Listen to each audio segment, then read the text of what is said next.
새해가 되면 많은 분들께서 건강이나 또는 다이어트를 위해서 윗몸 일으키기 하시는 분들, 러닝머신, 트레드밀은 오히려 척추 통증의 원인이 되는 경우가 있습니다. 척추가 제대로 정렬이 되지 않으면 신경계와 혈액순환에 문제가 생겨서 전신적인 피로나 디스크의 압력이 가해지기 때문에 손상되거나 찢어질 수가 있습니다. 예를 들어서 미육군도 요즘에는 다른 운동으로 좀 대체하는 추세입니다. 그래서 척추 건강을 위해서는 이 운동을 권장했습니다. 이 동작을 통해서 척추의 지지력이 높아지고 통증이나 불편함을 완화시키고 예방하는 데 큰 효과를 얻을 수가 있습니다. 첫 번째로는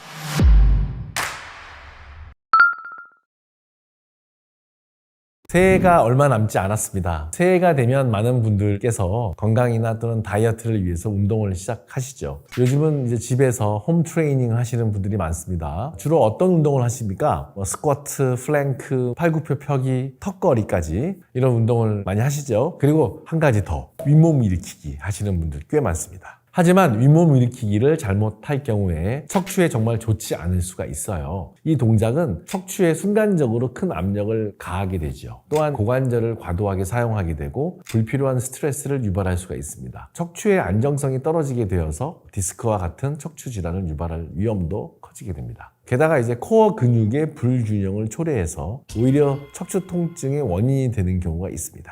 물론 올바른 자세로 한다면 도움이 될 수도 있지만 위험성이 좀 더 크기 때문에 요즘에는 다른 운동으로 좀 대체하는 추세입니다. 예를 들어서 미육군도 2020년부터 체력 측정에서 윗몸 일으키기 대신에 플랭크나 레그턱을 도입했다고 합니다. 소위 말씀하는 러닝머신, 트레드밀은 누구나 쉽게 할 수 있는 유익한 운동이지만 의외로 허리 건강에 독이 될 수 있는 경우가 있어요. 이러한 트레드밀에서 걷거나 달리는 것은 대체적으로 건강에 도움이 되죠. 그런데 어떻게 하느냐에 따라서 척추와 관절에 무리가 될 수도 있기 때문에 주의가 필요합니다. 트레드밀의 가장 큰 특징은 사용자가 기계의 속도에 맞춰야 한다는 점이죠. 이는 좀 부자연스러운 운동 패턴을 유도할 수가 있습니다. 자신의 능력에 맞지 않게 너무 빠르게 걷거나 달리게 되면 자세가 틀어지게 되고 발목, 무릎, 척추에 큰 충격을 가할 수 있습니다. 달리거나 걷기에 필요한 근육이 제대로 사용되지가 못하고 관절에 직접적인 무리가 가해지는 꼴이 되는 거죠. 그래서 트레드밀을 안전하게 사용하는 것이 중요하고 몇 가지 주의사항을 지키셔야 합니다. 첫 번째, 트레드밀의 경사도를 3 내지 5% 정도 설정하는 것이 좋습니다. 이것은 평지보다 관절과 척추에 가해지는 충격을 줄여주고 좀 더 자연스러운 걸음걸이를 유지하기 위해서 필요합니다.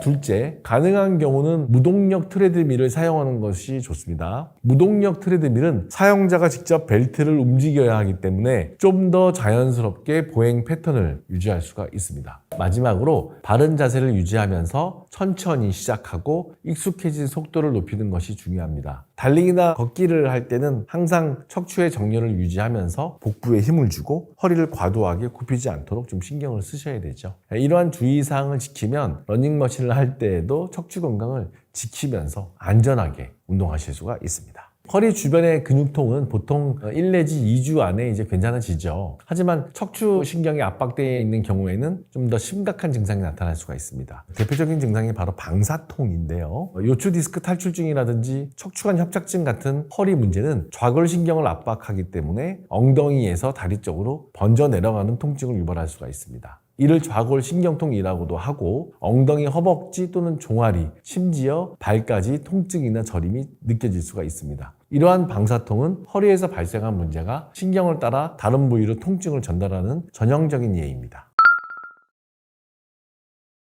척추가 망가진 사람들에게 나타나는 뚜렷한 공통점은 바로 일상적인 자세와 움직임에서 확인할 수가 있습니다. 척추의 기능적 문제와 불균형 때문인데 다음과 같은 증상이 있다면 척추 건강에 좋지 않다고 의심해 볼 수가 있습니다. 1번, 구부정한 자세. 서 있거나 앉아 있을 때 허리나 등이 구부정하게 굽어 있는 경우가 있죠. 두 번째, 체형의 비대칭. 어깨 한쪽이 다른 쪽보다 낮거나 또는 골반이 한쪽으로 기울어져 있는 경우입니다. 세 번째, 움직임이 좀 불편한 경우인데요. 허리나 목을 움직일 때 어떤 특정 부위에서 불편함을 느낄 수 있는 그런 거죠. 네 번째, 만성적인 통증입니다. 허리나 목 등에서 지속적인 통증이 나타나는 거죠. 다섯 번째는 보행이 불편한 거죠. 방사통에 의해서 다리가 불편하면서 뭔가 걸음걸이가 비정상적일 수가 있습니다. 여섯 번째, 근육의 불균형. 특정 부위의 근육이 좀 얇아지거나 또는 위약해지는 거죠. 그래서 과도하게 긴장되어 있는 경우도 있습니다. 7번째, 앉아있을 때가 좀 불편해 보이는 건데요. 척추에 문제가 있으면 앉아있는 것이 어려워서 자주 자세를 바꾸려고 하고 앉아있는 자체가 견디기 힘든 경우가 있습니다. 척추 건강을 위해서는 몇 가지 중요한 근육들을 관리하는 것이 중요합니다. 첫 번째로는 코어 근육인데요. 코어는 척추를 지탱하고 있는 가장 중요한 역할을 하면서 근육 덩어리들입니다. 코어 근육이 강해야지 척추를 안정적으로 지지할 수가 있는 거죠. 두 번째는 엉덩이와 허벅지 근육입니다. 이 근육들은 척추에 가해지는 하중을 분산시키고 척추를 좀 안정화시키는 데 도움을 주게 되죠. 엉덩이와 허벅지 근육이 튼튼하면 허리에 들어가는 압력을 줄이는 데 도움이 됩니다. 세 번째는 척추 기립근을 강화하는 것이 중요합니다. 이 근육은 척추를 곧게 펴고 또는 바른 자세를 유지하는 데 도움을 줍니다. 기립근이 강할수록 자세를 유지하기가 쉬워집니다. 마지막으로 골반 기저근을 강화하는 것이 중요합니다. 이 근육은 척추의 중심부를 안정화하는 역할을 해서 척추 전체의 균형을 유지하는 데 도움이 됩니다. 이러한 근육들을 잘 관리하면 척추 건강을 지키고 통증을 예방하는 데 큰 도움이 됩니다. 코어 근육과 일반 기저근을 강화하는 데에는 케겔 운동이 큰 도움이 됩니다. 케겔은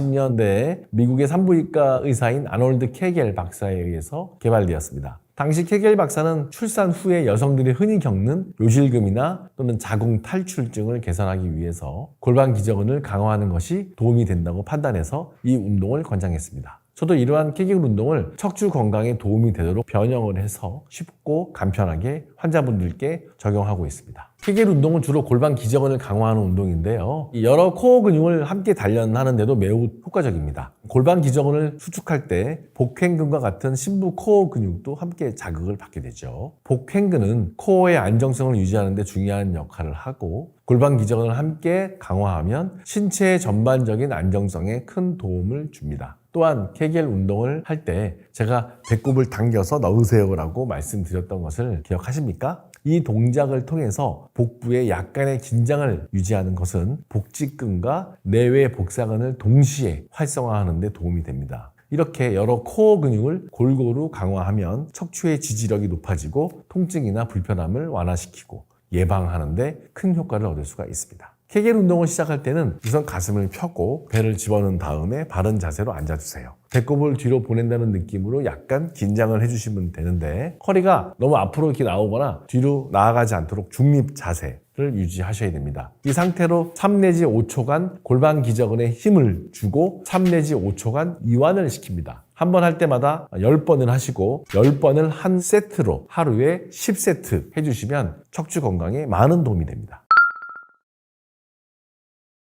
목을 갑자기 꺾어서 툭툭 소리나게 하는 거 여러분 아시죠? 그렇게 스트레칭 하는 분들도 계시는데 정말 위험하기 때문에 하지 않으시는 것이 좋습니다. 두둑 소리가 나는 이유는 관절 안에 윤활액 속에 있는 물질들이 이렇게 뭔가 빠져나가는 소리 또는 부딪히는 소리인데 이것이 시원하게 느낄 수는 있지만 여러 가지 위험성이 따릅니다. 첫 번째는 관절과 인대에 손상을 일으킬 수가 있어요. 그래서 갑작스러운 꺾는 동작은 목 관절과 주변 인대에 큰 부담을 주기 때문에 손상을 주실 수가 있습니다. 두 번째는 자주 목을 꺾게 되면 가동성이 지나치게 커지게 되죠. 그래서 좀 피로감을 유발할 수가 있고 관절의 지나친 가동성은 목 주변 근육이나 인대를 지속적으로 피로하게 만들어서 불편함을 초래할 수 있습니다. 세 번째는 경추 디스크가 손상될 수 있어요. 목을 과도하게 확 꺾어버리면 디스크의 압력이 가해지기 때문에 손상되거나 찢어질 수가 있습니다. 네 번째는 경추를 지나가는 주로 혈관들 손상이 될 수가 있어요. 그래서 실제로 미국에서 젊은 남성 여성들이 목을 꺾는 스트레칭을 하다가 추골동맥이 박리가 생겨서 뇌졸중까지 생긴 경우도 있습니다. 이러한 이유들로 인해 목을 무리하게 꺾는 스트레칭은 피하는 것이 좋고 목의 건강을 지키기 위해서는 부드럽게 움직이면서 안전한 스트레칭 하시는 것이 중요합니다. 허리를 비트는 운동은 피하시는 것이 좋습니다. 예를 들어서 공원에서 원반 위에 서서 허리를 비트는 운동 하시잖아요. 하지만 이러한 운동을 갑작스럽게 과도하게 한다면 허리에 좋지 않죠. 또한 골프나 테니스, 농구, 볼링, 축구처럼 몸을 많이 회전시켜서 갑작스럽게 압력을 높이는 경우는 부상의 위험성도 있기 때문에 꼭 반드시 주의가 필요합니다. 그 밖에도 3고 운동, 고중량, 고강도, 고충격 운동은 디스크 손상의 위험성이 있기 때문에 피하시는 것이 좋죠. 허리 건강을 위해서는 안전하게 진행할 수 있는 운동을 선택하시는 것이 중요합니다. 자신의 건강 상태를 파악하는 것이 무엇보다 중요하죠. 먼저 기초 체력이 있는지, 나의 체력이 어느 정도인지, 유연성과 관절 가동 범위는 어떤지 알아보는 것이 중요합니다. 빠르게 효과를 보기 위해서 처음부터 무리하게 운동을 하게 되면 오히려 부상을 입을 수가 있죠. 따라서 꼭 사전에 전문가와 충분히 상의해서 자신의 개인 건강 상태를 파악을 하고 운동 목표를 설정을 하고 너무 높게 그 목표를 정하지 말고 실현 가능한 수준 안에서 장기적으로 실천하는 것이 중요합니다. 만성 피로와 집중력 저하가 척추 문제에서 비롯될 수 있다는 사실 알고 계십니까? 척추가 제대로 정렬이 되지 않으면 신경계와 혈액순환에 문제가 생겨서 전신적인 피로나 정신적인 집중력 저하를 초래할 수 있다고 보고되고 있습니다. 척추가 휘어지거나 압박을 받게 되면 주변 신경을 자극하게 되고 이로 인해서 자율신경계의 기능이 저하되고 만성 피로가 발생할 수 있습니다. 또한 구부정한 자세는 목과 흉추 부위의 혈류를 제한하여 뇌와 신체에 산소와 영양소 공급을 방해하게 되죠. 이 결과로 집중력 저하와 피로감이 더욱 심해질 수가 있습니다. 척추가 무너진 상태에서는 흉곽의 움직임이 제한되면서 깊은 호흡이 어려워지고 산소 공급이 부족해져서 피로와 집중력 저하로 이어질 수가 있습니다. 척추 건강을 잘 관리하는 것이 전신의 건강뿐만 아니라 정신적인 활력에도 큰 영향을 미친다는 점을 기억하시기를 바랍니다. 척추가 제대로 기능하지 못하면 신경과 근육의 균형이 무너집니다. 특히 복부 주변 근육의 기능이 약화되기 쉽죠. 척추가 이제 비정상적으로 휘어지거나 골반이 불균형이 오게 되고 복부 근육이 약해지게 되고 그 결과로 복부 지방이 쌓이게 되고 그래서 척추와 골반이 변형되게 되면 코어 근육이 약해지게 되고 복부를 충분히 지탱하지 못하게 되는 거예요. 이로 인해서 지방이 더욱 축적되게 되고 그렇기 때문에 악순환에 노출되는 상태가 되는 겁니다. 한참 성장기인 아이들에게도 아프지 않는 척추 측만증이 있습니다.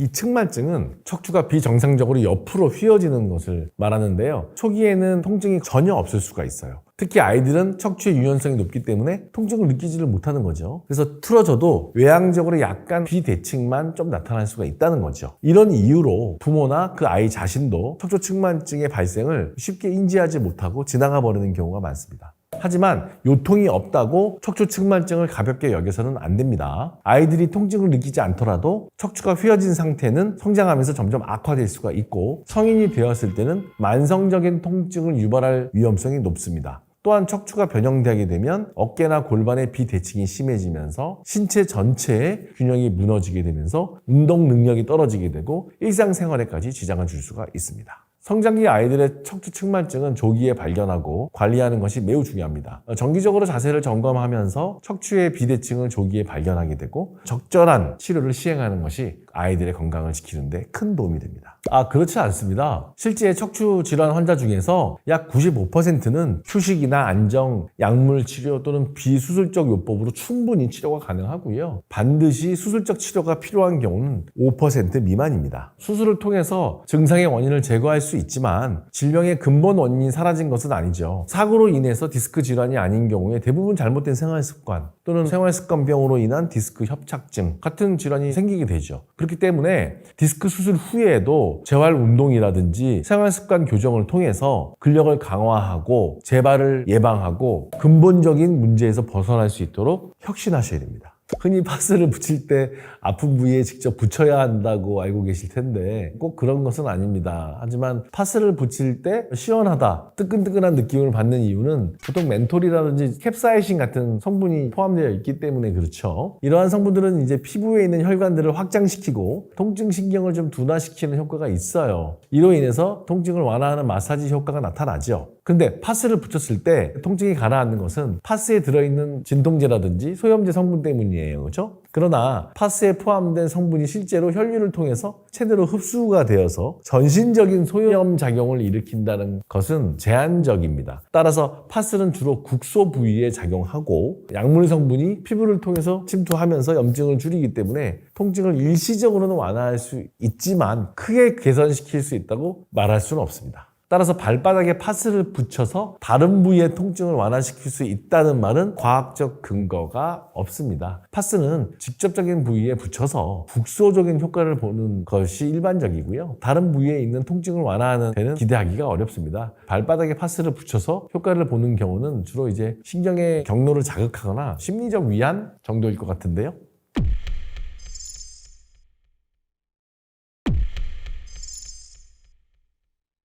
척추 건강에 좋지 않아 발생하는 손실에 대해서 수억 원이 든다는 이야기가 들어보신 적이 있으십니까? 과장처럼 들릴 수 있지만 실제로는 연간 수천억 달러에 달하면서 전 세계 GDP의 약 1 내지 2%에 해당되는 막대한 규모입니다. 척추에 가장 큰 부담이 가해지는 것은 여러분들께서 주무실 때 장시간 같은 자세를 유지하는 때이거든요. 이때 디스크 질환, 척추 협착증, 척추 측만증이 생기게 됩니다. 따라서 평소 허리 통증이 잦으시다면 우선 나의 수면 자세가 어떠한지 점검해 보는 것이 중요합니다. 첫 번째로는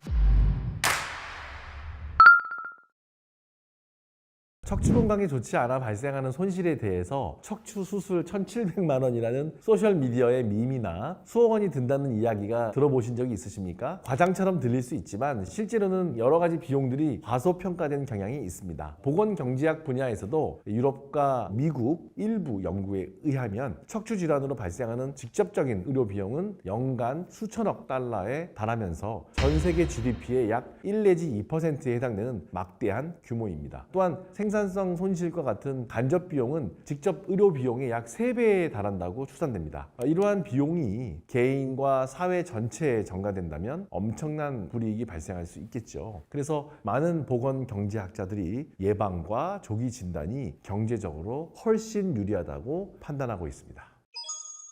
척추 질환은 대부분 점진적으로 나타나죠. 즉 급성으로 발병되는 경우는 좀 드물죠. 주로 노화가 주된 원인으로 작용하기 때문에 증상이 천천히 진행되면서 초기에는 병증이 있는지 없는지 잘 알아차리기가 어려울 수 있습니다. 많은 분들이 나이가 드시면서 여기저기 아픈 건 당연하다라고 이제 생각하시게 되죠. 이러한 인식은 문제를 악화시킬 수가 있습니다. 통증이 견디기 어려울 정도가 되어야지 비로소 병원에 가야 된다고 어떤 잘못된 예방 인식 또한 척추 건강 관리에 방해가 됩니다.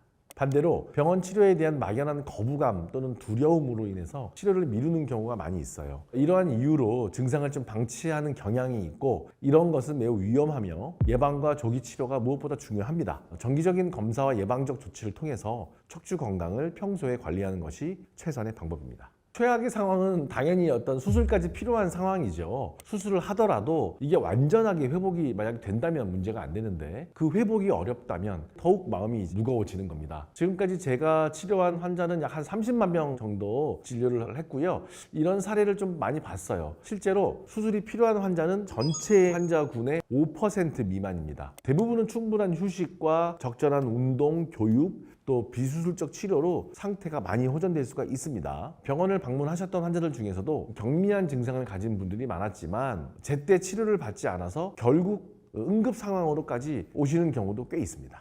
저는 종종 이제 신경 기능을 묵은지에 비유를 합니다. 김치 겉절이를 담그고 나서 바로 쫙 씻으면 배추가 비교적 원래 상태에 가깝게 유지가 되죠. 양념만 쫙 빠져나가면. 그런데 이게 좀 충분히 시간이 지나서 묵은지가 된 이후에는 절대로 배추의 원래 상태 색깔로 돌아오지가 않죠. 처음 치료를 했을 때는 정말 효과가 좋았다가 이것이 신경 기능이 묵은지처럼 변성이 돼서 잘못된 정보에 막 휘둘리다가 또 생업에 바빠서 치료 시기를 결국 놓쳐버린다. 그래서 결국 마비 증상까지 오게 된다. 그런 환자들을 보면 정말 안타깝습니다. 적절한 시기에 치료를 받는 것이 얼마나 중요한지 다시 한번 강조드리고 싶습니다.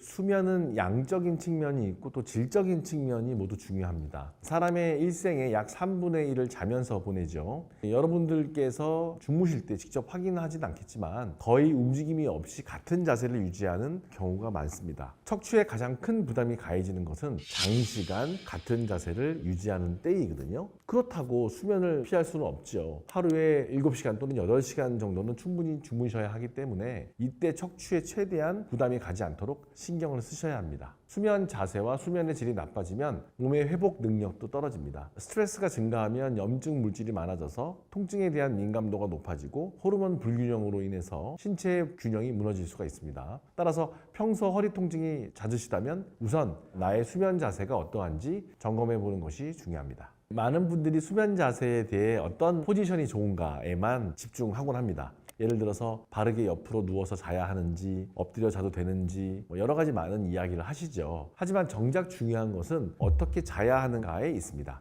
모두가 이론적으로 바르게 누워서 자는 것이 가장 이상적이겠지만 현실적으로는 거의 불가능한 경우가 많습니다. 오래된 습관이나 어떤 특정 질병 때문에 다른 자세로 자야 하는 경우가 있죠. 그래서 수면 중에 어떻게 척추에 부담을 덜 주는 방법을 찾는 것이 중요합니다. 척추의 건강을 지키려면 어떤 포지션으로 주무시더라도 빈 공간을 없애는 것이 매우 중요합니다. 바르게 누워서 잘 때는 고개가 뒤로 젖혀지거나 또는 앞으로 숙여지지 않도록 목과 상부 어깨, 적절한 높이의 베개나 쿠션을 사용하시고요. 무릎 밑에도 빈 공간을 채워주기 위해서 베개 혹은 쿠션을 넣어주시면 척추 정렬이 자연스러워집니다. 옆으로 누워 잘 때도 마찬가지로 고개가 옆으로 꺾이지 않도록 적절한 높이의 베개를 사용하고 몸이 앞으로 너무 기울어지지 않도록 바디 필로우를 사용하는 것이 좋죠. 결국 어떤 포지션이든 척추의 정렬을 최대한 자연스럽게 유지하는 것이 핵심입니다. 몇 센티미터의 베개 높이나 특정한 종류의 베개에 너무 집착하기보다는 자신의 체형에 맞게 조정하고 빈 공간을 적절히 메워 척추에 무리를 주지 않는 것이 매우 중요합니다.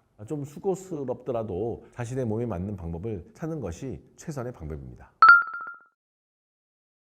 코어의 안정화를 돕는 호흡 운동법이 있습니다. 첫 번째로는 바닥에 누워서 무릎을 구부리고 발바닥을 바닥에 닿도록 합니다. 팔은 편안하게 하세요. 두 번째, 숨을 깊게 들이마시면서 배를 바닥 쪽으로 내리는 느낌을 주면 됩니다. 허리가 바닥에 밀착되도록 배를 조이면 되고요. 세 번째는 복부 근육을 단단하게 하면서 숨을 내쉬면 됩니다. 네 번째, 숨을 들이마시고 내쉬는 동작을 5 내지 10초 정도 해주시면 되시고 이 동작을 10회 정도 반복하시면서 나의 코어를 안정화하는 데 도움을 줄 수가 있습니다. 일어나실 때는 1번 기지개로 몸을 충분히 풀어준 다음에 무릎을 먼저 세우세요. 2번 몸을 옆으로 돌려서 팔꿈치로 체중을 지탱하며 상체를 일으키세요. 3번 양손으로 바닥을 짚으면서 상체를 완전히 일으키고 4번 침대에서 몸을 옆으로 돌려서 침대 밑으로 내려오시면 됩니다. 바닥에서 일어날 때는 손으로 바닥을 짚으며 다리의 힘으로 일어나야 척추에 무리가 가지 않습니다. 요즘 나오는 대부분의 침대나 침구류는 기능성을 포함하고 있기 때문에 특별히 가릴 필요 없습니다. 굳이 말씀드리자면 너무 딱딱하거나 너무 푹신한 침구는 척추에 좋지 않을 수 있습니다. 자신의 어떤 척추 건강에 따라서 다르게 선택할 필요가 있죠. 기본적으로 좀 부드러움과 탄성은 한 중간 정도 되는 것으로 선택하시면 좋습니다. 디스크 환자는 중간 정도의 침구를 선택하면 대부분은 무리가 없고 척추에 불안정성이 있거나 측만증이 심한 경우에는 조금 더 단단한 것이 좋습니다. 협착증이 있어서 압력을 줄이는 것이 중요하다면 좀 더 부드러운 소재를 사용해서 체압을 좀 분산하는 것이 도움이 될 수 있고요. 하지만 척추질환은 매우 복합적이죠. 그렇기 때문에 모든 사람에게 일률적으로 동일하게 적용되진 않습니다. 따라서 반드시 침구도 주치의와 상담을 통해서 자신의 상태에 맞는 침구를 선택하시기를 권합니다. 앉아서 자는 자세는 일반적으로 당연히 권장하지 않습니다. 지하철, 버스에서 고개 숙인 채로 피곤해서 잠을 주무시거나 책상에서 몸을 앞으로 숙여서 엎드린 자세로 쪽잠을 자는 학생들을 보면 척추의 정렬이 깨어지고 특히 경추부, 목에 큰 압박이 가해집니다. 그래도 꼭 쪽잠을 자야 한다면 등받이가 있는 의자에 기대어서 자는 것이 상대적으로 훨씬 낫죠. 엎드려 자는 경우에도 책이나 쿠션을 이용해서 허리와 목에 과도한 압력이 가해지지 않도록 받쳐주는 것이 좋습니다. 주로는 이제 밤 수면에 집중하시고 또한 쪽잠 시간은 최대 20분 이내로 제한해야 척추에 가해지는 부담을 줄이고 밤 수면에도 방해가 되지 않습니다. 일어날 때 온몸의 관절을 좀 천천히 움직여 보면서 워밍업을 하는 것이 좋습니다. 이렇게 하면 통증이 있는지 나의 여러 관절이 잘 움직여지는지 체크할 수 있어서 몸 상태를 점검하는 데 유용합니다. 우리가 아침에 눈을 뜨자마자 상체를 벌떡 일으키는 습관은 자칫 목이나 허리를 삐끗하게 할 수 있는 위험이 높습니다. 잠자는 동안에는 움직임이 적어서 몸의 어떤 유연성이 떨어지게 되고 근육도 경직이 되죠. 때문에 눈을 뜨면 팔을 위로 먼저 뻗어서 올리고 다리를 쭉 뻗어서 소위 기지개 하는 습관을 들이면 좋겠습니다. 이 기지개를 켠 상태에서 몸을 좌우로 비틀어주면 더욱 좋고요. 그리고 사지 관절을 조금씩 움직이면서 통증이 없는지 기능적으로 문제는 없는지 잘 움직이는지 확인하시면서 일어나시면 좋습니다.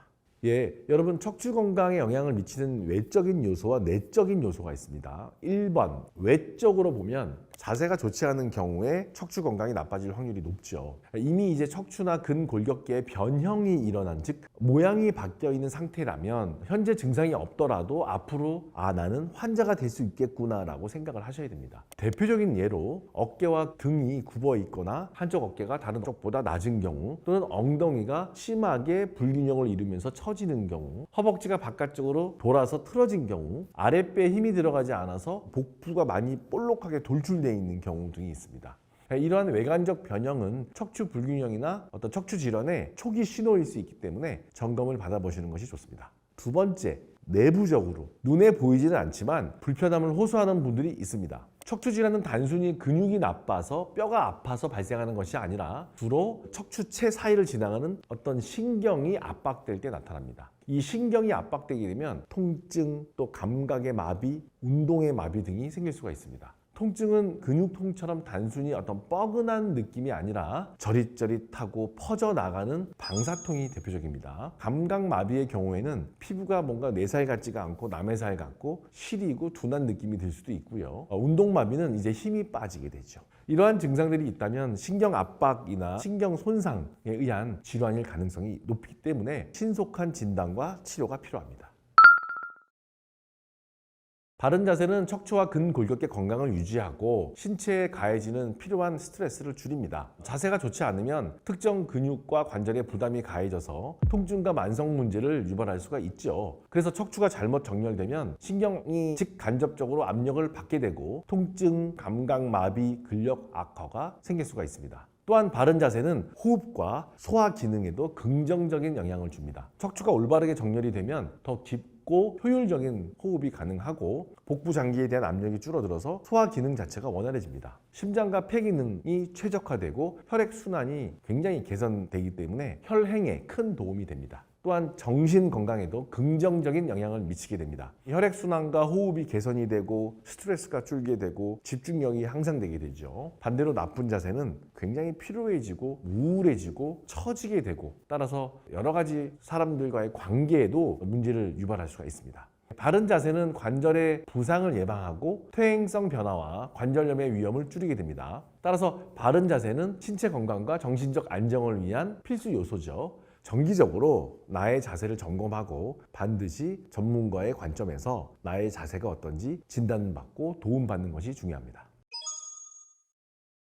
디스크 질환, 척추 협착증, 척추 측만증이 가장 대표적인 질환이죠. 잘못된 자세로 인해서 디스크에 지속적인 압력이 가해지게 되면 디스크가 퇴행이 되고 돌출이 되고 급기야는 터지거나 탈출하게 돼서 신경을 압박하게 되는데, 이런 것들을 디스크 탈출증 또는 추간판 탈출증이라고 부릅니다. 그리고 그 부위에 따라서 허리 디스크 또는 목 디스크라고 이제 부르게 되죠. 구부정한 자세를 오래 하고 있으면 척추 안에 있는 내 쪽 공간이 좁아지면서 신경이 지나가는 통로 자체가 좁아지게 되는 척추 협착증이 생기게 됩니다. 마지막으로 한쪽으로 또는 뒤틀린 자세는 척추의 비정상적인 망곡을 초래하기 때문에 척추 측만증을 일으킬 수가 있습니다. 그 밖에도 만성 통증 또는 만성 근막 통증 증후군 같은 근골격계의 다양한 문제가 복합적으로 발생할 수가 있습니다. 가장 좋은 것은 이제 거울로 자신을 보거나 카메라로 자신의 체형을 좀 촬영해서 확인하는 거죠. 어깨 높이가 좀 같은지, 머리가 정중앙에 있는지, 골반의 균형이 수평이 맞는지, 척추가 곧게 서 있는지 확인해 보시면 됩니다. 특히 이제 자녀들의 경우에 자라나면서 객관적으로 자녀들의 체형을 판단하기 위해서는 부모님들이 직접 자녀들의 몸을 좀 봐주시면 제일 좋으실 것 같습니다. 혼자서 파악하기 어렵다면 전문기관의 도움을 받아보시는 것도 권합니다.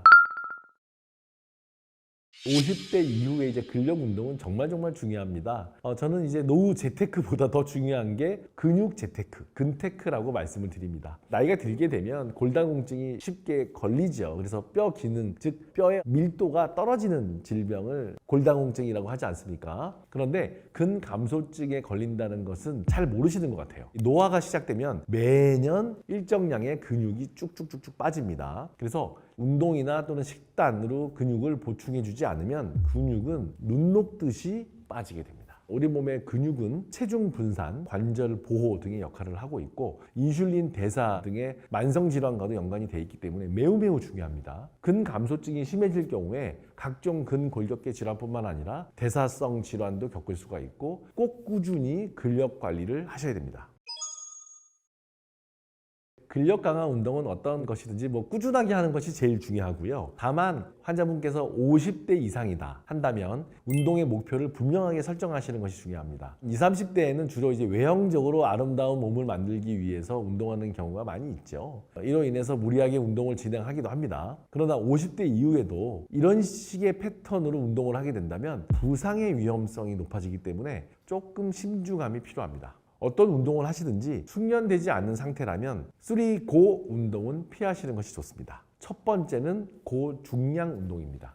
특히 이제 남성분들이 과거에 어떤 체력을 과신해서 이 정도 무게는 아무것도 아니야 라고 이제 고중량을 무리하게 시도하다가 허리를 삐끗, 목을 삐끗 다치는 경우가 정말 많습니다. 신체의 변화에 맞춰서 점진적으로 증량을 저에서 중, 고까지 올리는 것이 중요합니다. 두 번째 3고는 고강도입니다. 너무 강도 높은 운동은 면역을 떨어뜨리고 부상의 위험성을 크게 높일 수가 있습니다. 나이가 들수록 회복 능력이 떨어지기 때문에 과도한 운동은 오히려 건강을 해칠 수가 있는 독이죠. 세 번째 3고 운동은 고충격 운동입니다. 높이 점프하거나 빠르게 몸을 움직이는 격렬한 운동은 관절에 큰 부담을 줄 수가 있고 부상 위험성을 높입니다. 특히 이제 무릎 또는 발목 등의 관절이 약해지기 때문에 그 부위가 하중을 받아서 인대라든지 관절 손상이 될 수 있고 만성적으로 갈 수가 있기 때문에 주의하셔야 됩니다. 따라서 저중량, 저강도, 저충격 운동을 꾸준하게 길게 쉬지 않고 하시면서 신체의 밸런스를 맞춰주는 운동을 병행하는 것이 정말 중요합니다.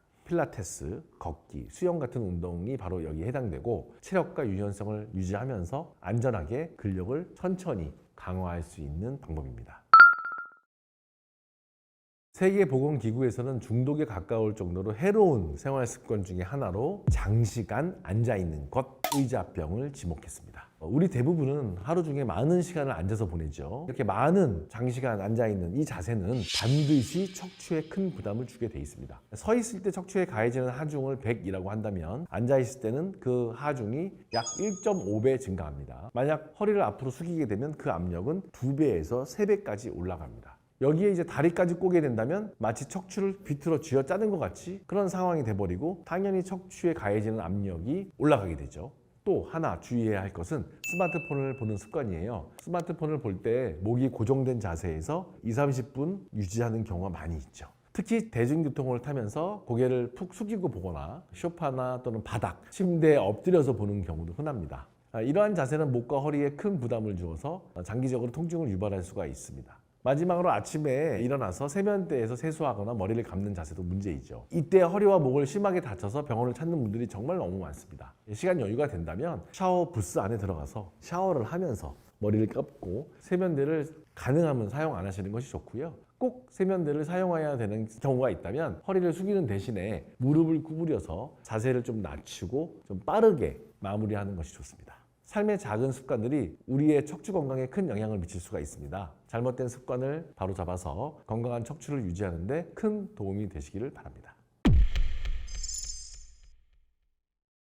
저한테 오신 71세 할아버지세요. 오른쪽 엉치가 너무 아프셔서 오셨어요. 저희가 MR을 자세히 봤더니 이분은 신장암이 나오셨어요. 사실 안타까운 거는 신경에 문제가 생겨있는 척추 질환인 경우에는 골든타임이 너무 짧아요. 뒤에서 후방 추돌 사고만 탁 일어나도 확 사지마비가 옵니다. 여러분들 잘못 판단하시다가 큰일 납니다. 골든타임 놓치세요. 설거지를 해서 허리가 아프다 알고 봤더니 췌장염으로 진단된 사례 들어보셨죠? 척추 증상인 것 같지만 알고 봤더니 전혀 다른 척추 외에 문제가 있었던 사례들을 통해서 혹시나 혼동할 수 있는 분들을 구조하러 왔습니다. 척추라는 말이 주로 뼈를 얘기하고 근골격계를 표현하는 용어이기 때문에 척추 질환을 뼈나 연골이나 근육만 치료하는 질환으로 오인하시더라고요. 여러분, 척추 질환은 엄밀히 말하면 뼈와 연골이나 근육도 치료하지만 더욱 중요한 이 사이에 지나가는 노란색, 즉 신경계통을 치료하는 학문이거든요. 그래서 척추 질환 중에서 뼈나 연골이나 근육만의 문제가 있는 경우라면 사실 비용을 많이 쓸 필요도 없고 아주 고가의 수술이나 시술을 하는 것도 저는 과잉이라고 봅니다. 그런데 한 측면으로 봤을 때 이런 중요한 척추 구조물 사이사이를 지나가는 신경에 문제가 생겨 있는 척추 질환인 경우에는 정말 뼈나 연골이나 근육에 문제가 생겼을 때보다 조금 더 어렵고 비용도 많이 들고 치료할 때 결정도 신중하게 하셔야 되는 거예요. 따라서 척추 질환을 바라볼 때 척추 질환의 문제가 뼈나 연골이나 근육만의 문제인지 아니면 정말 신경계통의 문제인지를 먼저 감별을 하셔야 돼요. 뼈나 연골이나 근육은 골든타임이 길어요.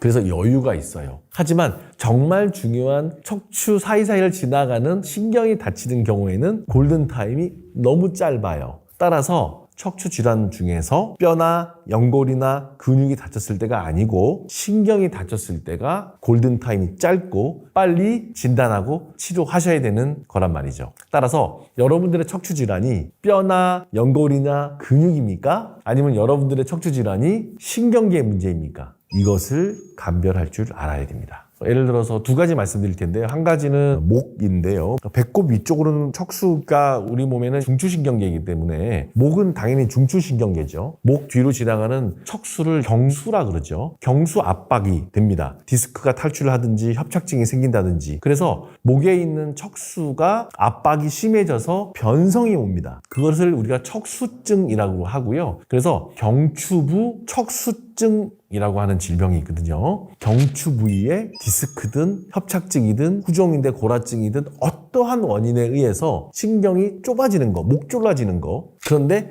목 졸라진 다음에 척수 자체가 변성이 오는 질환을 우리는 경추부 척수증. 이 경추부에 척수증이 오게 되면 굉장히 무섭습니다. 그래서 마비가 막 진행을 합니다. 그리고 상부 경추부는 호흡까지 떨어지고 사지 쪽으로 문제가 되기 때문에 걸음걸이도 안 되고 따라서 사람이 생활할 수가 없습니다. 그래서 갑작스럽게 넘어진다든지 뒤에서 후방 추돌 사고만 탁 일어나도 확 사지마비가 옵니다. 따라서 혹시나 진단이 된 척추 협착증으로 인한 경추부 척수증 환자는 절대로 골든타임을 무시하거나 놓치셔는 안 되고요. 반드시 전문가와 상의하셔서 그 척수증 해결을 하셔야 되고요. 척수증도 압박이 있는 척수증이 있고 압박되지 않고 여러 가지 바이러스 감염이라든지 또는 유전학적 문제 또는 체질적 문제 때문에 척수증이 오는 경우가 있거든요. 그래서 이 척수증, 즉 경추부 척수가 하얗게 상한다든지 또는 붓는다든지 마비가 진행되는 경우는 절대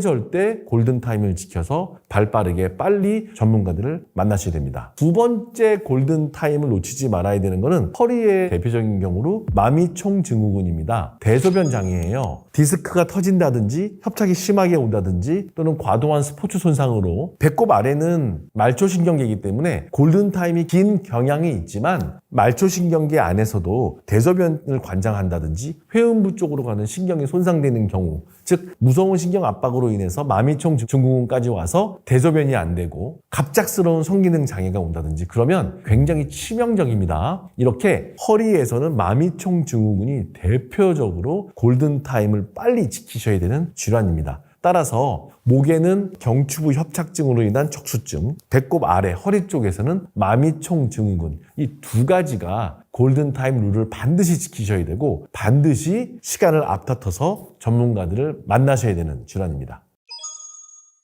뼈나 연골이나 근육에 생기는 것도 통증이고 신경계에 문제가 생기는 것도 통증이기 때문에 이 통증은 정말 전문가들이 감별해야 됩니다. 그런데 굳이 자가 진단 방법을 묻는다면 조심스럽게 말씀을 드리겠습니다. 일단은 뼈나 근육이나 연골에 생기는 통증보다 신경에 생기는 통증이 강도가 훨씬 세요. 그리고 굉장히 다양해요. 그러면서 막 퍼져나가요. 그러니까 허리만 아픈 게 아니고 허리도 아프면서 엉치나 다리나 발끝까지 방사통이 생기고 감각도 떨어지고 운동성 마비가 오고 대소변 장애도 오고 힘도 빠지고 걷지를 못하고 기능이 떨어지는 거죠. 그러니까 국소적으로 잠깐 아픈 거랑 완전히 다른 거죠. 하지만 그 위험한 질문은 이제 그만하시길 바랍니다. 반드시 근골격계 증상이냐 신경계 증상이냐는 의사가 책임지고 진단하셔야 되는 몫입니다. 여러분들 잘못 판단하시다가 큰일 납니다. 골든타임 놓치세요. 저한테 오신 71세 할아버지세요. 왼쪽에 있는 그림은 엑스레이를 앞쪽과 옆쪽에서 본 사진입니다. 그리고 오른쪽 그림은 MRI죠. 이분은 엉치가 아프고 다리가 저리셔서 오셨어요. 엑스레이상에서는 퇴행성 병변이 있고 MRI상에서는 두 부위에 협착증이 있습니다. 그런데 다음 슬라이드 보여드리겠습니다. 이분의 MRI를 보면 왼쪽에 단면도가 보이고 단면도 디스크 바로 앞쪽에 큰 덩어리에 동그란 원이 보입니다. 그것이 바로 복부 대동맥이 커져 있는 경우입니다. 따라서 오른쪽 화면 보시면 화면에서 쭉 내려오면서 부풀어져 있는 부분 보이죠? 바로 저 부위가 복부 대동맥류입니다. 여러분들 만약에 이분이 이 혈관 질환을 무시하고 척추 치료만 하시다가 치료 중에 또는 치료 직후에 복부 대동맥이 파열이 되면 두 분 중에 한 분은 돌아가세요. 따라서 우리는 척추질환 치료를 멈추고 진단을 정확히 다시 해서 복부 대동맥류가 굉장히 크고 터지기 직전이라고 진단할 수 있었고요. 대동맥류 파열을 예방하기 위해서 치료를 하시게 됐고요. 자, 여러분 왼쪽 그림 보시면요. 엑스레이상의 척추 앞에 철망에 이렇게 돼 있죠. 그것이 바로 복부 대동맥류를 스텐트로 막은 겁니다. 그러고 난 다음에 저희가 대동맥류라는 큰 혈관 질환을 외부의 대학병원 선배 교수한테 치료하고 다시 환자를 모셔서 안전하게 척추관 협착증을 치료를 잘 해서 신경통로가 넓어진 케이스를 가지고 나왔습니다. 그래서 척추 질환으로 오셨지만 복부 대동맥류가 발견됐고 적절하게 잘 치료돼서 그 이후에 척추관 협착증까지 해결했던 이 사례를 통해서 제가 의사잖아요. 척추만 보면 안 되는 거죠. 척추 주변의 중요한 구조물들도 같이 볼 줄 알아야 되고 긴급하거나 중대한 문제가 있으면 다른 의사나 다른 센터로 의뢰를 해서 먼저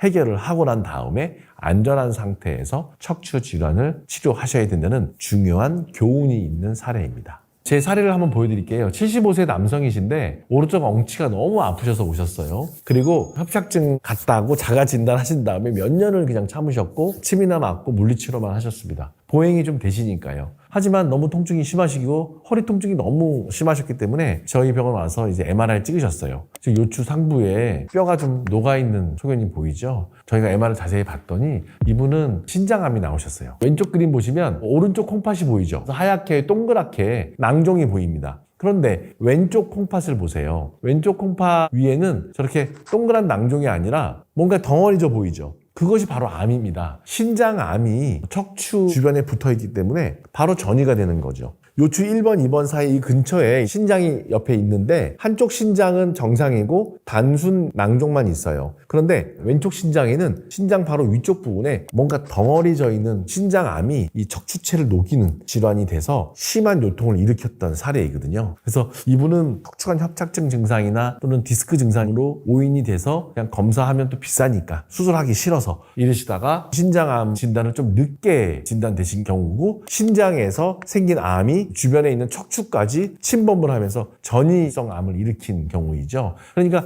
이런 사례는 좀 조심하셔야 되는 사례가 분명합니다. 무조건 MRI를 찍으시라는 뜻은 아니에요. 뭔가 만성화가 돼 있으면서 두세 달 정도 지속되고 보행이 잘 안 되고 엉치까지 방사통이 생기는 이런 경우는 저렇게 정확한 앞뒤 좌우를 보는 MRI를 찍어서 다른 문제가 있는지도 한번 감별을 해보셔야 됩니다. 그래서 이런 사례를 통해서 경각심을 갖자는 말씀입니다. 무조건 허리만 조금 아프다고 MRI를 빨리 찍어라 이런 뜻은 아닙니다. 하지만 어느 정도 위험성이 있고 또 충분히 유병기간이 있고 해결되지 않은 허리 통증의 원인 중에서 전이성 암은 충분히 있고 최근에 늘어나는 추세입니다. 특히 호발 연령대가 낮아지고 있기 때문에 적절한 검사는 필요할 것으로 판단됩니다. 63세 남성이시고 오른쪽 팔이 좀 많이 저리시다고 오셨어요. 이분 역시 저한테 오시기 1, 2년 정도는 한방 치료도 하시고 카이로프래틱, 운동요법, 기본적인 치료는 다 하셨고요. 엑스레이 검사도 다 하셨고 약간의 디스크가 있고 협착은 심하지 않다. 그래서 오셨는데 제가 MRI를 다시 촬영하면서 봤더니 별로 신경 압박은 지금 심하지 않습니다. 저 정도 가지고 뭐 수술이나 시술은 하지 않죠. 그런데 여러분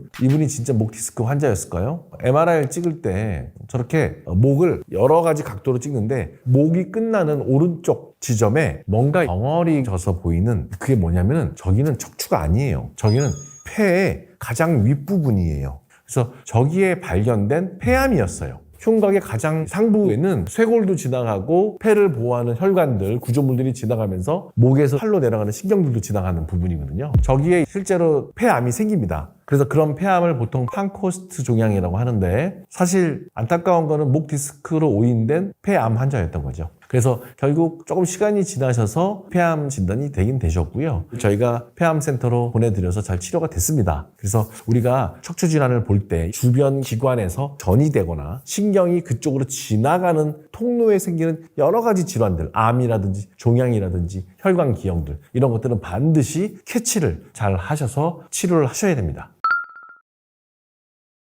심평원의 보고에 의하면 등록되어 있는 척추질환 환자만 300만 명인데요. 잠깐 허리가 아프다고 환자 취급하진 않죠. 하지만 환자로 등록되어 있는 환자 군 안에서 수술이 필요한 경우는 5%가 안 됩니다. 개인적인 걸로 봤을 때는 한 3%? 따라서 95% 이상까지는 척추질환 환자는 수술하지 않고 치료할 수가 있습니다. 그리고 최근에는 비수술적 치료 방법도 많이 개발이 돼 있고, 또 수술을 하더라도 비수술과 수술 사이에 미세 침습 수술 기법이 있어서 예전처럼 큰 절개 없이 전신마취하지 않고도 치료할 수 있기 때문에 대략 오시는 환자분이 100명이라면 꼭 수술이 필요한 분들은 한 3분 정도 생각하시면 됩니다. 명확하게 수술과 비수술을 나누는 경계 판단 기준은 절개를 하냐 안 하냐의 차이도 있고, 마취를 어떻게 하냐 또는 얼마나 많이 피를 내냐 이런 것들이 기준이 있어요. 하지만 환자분들께서 듣기 편하게 말씀드리는 첫 번째 기준은 절개를 하냐 안 하냐, 즉 꼬매냐 꼬매지 않냐 이 정도인데, 전혀 절개를 하지 않는 비수술적 기법이 많이 있어요. 신경성형술, 고주파, 풍선 유착박리술, 유착박리술 여러 가지가 있습니다. 이런 특수한 여러 가지 주사 치료들도 포함되죠. 주로 주사를 통해서 하는 기법들로 하는 치료들은 초기 단계라든지 또는 초중기 정도 안쪽의 환자들한테는 적용해 볼 수가 있는데, 만약에 디스크가 터졌다든지 압박이 너무 심하고 협착증이 심한데 초기 단계 치료를 자꾸만 적용하게 되면 아무 소용이 없단 말이죠. 그렇다고 예전 같은 큰 수술을 하냐? 큰 수술은 절개를 심하게 하고 주변 조직을 망가뜨리거든요. 따라서 개발되어 있는 게 비수술적 치료와 수술적 치료 중간에 절개를 하긴 하지만 1, 2cm 안쪽으로 절개를 하고 전신 마취도 안 하면서 환자랑 대화하면서 부분 마취나 국소 마취로 해결할 수 있는 기법의 치료가 또 있어요. 그래서 비수술은 아니고 수술에 포함은 되지만 경계선에 서 있는 치료가 바로 미세 침습 치료라는 거예요. 그래서 절개를 하긴 합니다. 하지만 내시경이나 현미경이나 내비게이션을 통해서 예전처럼 큰 수술하지 않고도 절개를 물론 조금은 하기 때문에 완전히 비수술은 아니지만 경계선 치료 방법이 있어요. 그래서 경계선 치료 방법이 굉장히 세계적으로 발달하고 있는 추세고 효율이 있고 재발률이 떨어집니다. 그래서 쉽게 말해서 3가지 정도로 요약하면 돼요. MISS, 미세 침습 치료는 내시경, 현미경, 내비게이션 기법이에요. 그래서 외우기 쉽게 시경이, 미경이, 현. 3명의 가수 있죠? 내시경, 현미경, 내비게이션. 요 3가지 기술의 발달로 정복되지 않았던 척추 질환들이 정말 많이 정복이 되고 안전하게 전신마취도 하지 않고 대화하면서 할 수 있다는 거죠. 따라서 여러분들이 주목할 것은 전통적인 주사라든지 비수술적 치료에만 매달리지 마시고, 그렇다고 너무 막 큰 수술하는 척추 질환 요즘에 거의 안 하고 많이 사행되고 있거든요. 그래서 재발 안 되는 이득도 있지만 수술에 잘못된 여러 가지 단점들을 극복을 하고, 비수술적 치료에서는 도저히 안 됐던 치료 효과를 얻을 수 있는 절충안이 바로 미세 침습 치료 기법이고, 이 기법을 통해서 2000년 들어와서부터 전 세계적으로 과학적 입증이 돼 있고 성적도 좋고 매우 안전하게 척추 질환을 해결할 수 있기 때문에 여러분들이 주목하셔야 될 것은 내시경, 현미경, 내비게이션, 미세 침습 치료 3인방입니다. 미세 침습 치료는 일단은 전신 마취를 안 해요. 환자를 재우지도 않아서 환자랑 대화를 해요. 절개는 최소 절개하기 때문에 금방 끝나고 피도 거의 안 나요. 당연히 수혈 안 하죠. 당연히 감염도 안 돼요. 저는 최근 6, 7년 내내 한 번도 허리 수술할 때 전신 마취 해본 적이 없습니다. 환자랑 대화하면서 합니다. 그래서 무서워하는 경우도 있지만 환자들이 되게 좋아하시고 신뢰도 가지시고 또 금방 회복하시죠. 시간도 짧기 때문에 좋습니다. 하지만 좋은 센터에서 여러 가지 경험이 있는 선생님들이 하셔야 되고, 비수술부터 수술까지 다 할 수 있으면서 가운데 있는 미세 침습 치료를 할 수 있어야지, 내시경만 내가 달인, 현미경만 내가 달인이야. 이런 것들만 강조하는 센터는 조금 조심하거나 피하셔야 된다고 봅니다. 비수술부터 수술까지, 쉬운 치료부터 고난이도 수술까지 아울러 다 할 수 있으면서 비수술적 치료도 권할 줄 알고 수술적 치료도 권할 줄 알면서도 가장 환자한테 적재적소에 알맞게 환자 맞춤형으로 권유할 수 있는 선생님이나 센터를 만나시기를 권하고요. 내비게이션, 내시경 또는 현미경 치료는 고가 치료는 분명히 맞습니다. 따라서 처음부터 권하지 않습니다. 하지만 그렇다고 뭐 몇천만 원, 몇억 하는 치료는 아니지만 대략은 몇백만 원 선 정도 하거든요. 그래서 처음부터 그 치료를 하시라는 건 아니지만 충분히 비수술적 치료, 재활치료, 생활습관 관리하다가 안 돼서 오시는 분들은 딱 해결할 수 있는 좋은 방법이고요. 이것을 그냥 두는 것이 더 사회적 비용이나 자기 개인적 비용도 많이 들 거예요. 충분히 해결할 수 있는 방법이다. 그래서 제가 보통 얘기를 할 때 척추 치료는 두 가지가 있어요. 정거장 치료, 터미널 치료. 무슨 말이냐? 그냥 정거장처럼 질병이 또 생기고 그럼 그거 치료 아니거든요. 그러니까 처음에는 약간 몇 번 할 수 있지만 그것이 안 되는데 계속하는 것은 절대 안 돼요. 그것은 정거장 치료밖에 안 됩니다. 하지만 저는 늘 강조하는 게 터미널 같이 딱 환자가 내릴 수 있는, 도착해서 병이 마무리되는, 즉 솔루션이라고 하죠. 제가 봤을 때는 제가 말씀드린 이 미세침습 치료는 그 솔루션이 있습니다. 따라서 정유소 병원, 정거장 병원 그만 가시고요. 여러분들 질병을 딱 해결해 줄 수 있는 터미널 같은 병원에 가시기를 권합니다. 내시경, 현미경, 내비게이션 이 세 가지 치료는 대개는 일생에 한 번으로 끝나고요. 다른 마디에 또 문제가 생기는 경우도 있지만 그렇게 퍼센티지가 높지 않기 때문에 90% 이상은 다시 재발이 되거나 문제를 일으키지 않기 때문에 대략 학회에서 보고도 성공률은 95%까지 보고가 되고 있는 상태입니다.